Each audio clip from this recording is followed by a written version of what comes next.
printemps de l'an 2000, le corps d'une adolescente est retrouvé dans la rivière Lorette, en banlieue de Québec. Ainsi débute l'histoire d'un crime passionnel impliquant deux jeunes amoureux.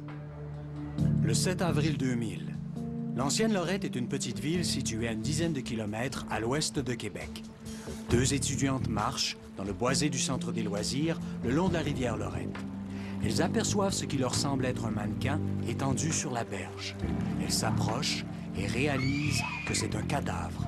Affolées, elles courent avertir le professeur qui, lui, appelle la police. Le sergent Doyon est mis au fait d'un dispositif qui permet de barrer une rivière instantanément. Le jour qu'ils m'ont appelé, c'est tout simplement parce qu'ils voulaient rechercher des indices qu'il aurait pu y avoir suite à un meurtre. Et puis, ils savaient qu'en mettant la barrière d'eau, ça pouvait remplacer des centaines de sacs de sable. La vanne est faite de toile de polymère, un matériau très résistant. Lorsqu'elle est ouverte, ces deux parois forment un angle de 90 degrés. Une des parois est retenue en place par des roches ou autres objets lourds. Dès que l'eau se met à couler dans sa direction, l'autre paroi agit comme un parachute. La pression créée par le courant la retient en place. J'avais emmené comme matériel une barrière d'eau de 28 pouces de retenue par 35 pieds de long.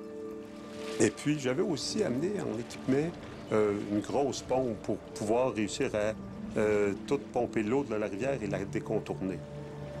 Parce que tout simplement, là, on ne peut pas arrêter l'eau indéfiniment. L'eau va finir par passer par-dessus la barrière. Ils ont remonté ce tuyau-là sur le haut du cap parce que la rivière où on est, elle fait le tour comme d'un cap.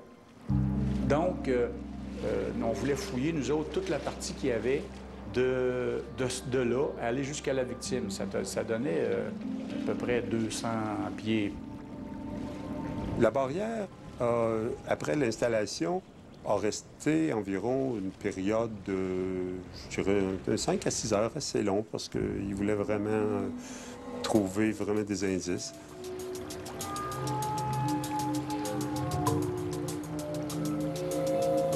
Alors, on a utilisé des détecteurs de métal quand même s'il n'y avait plus d'eau, ça va encore mieux.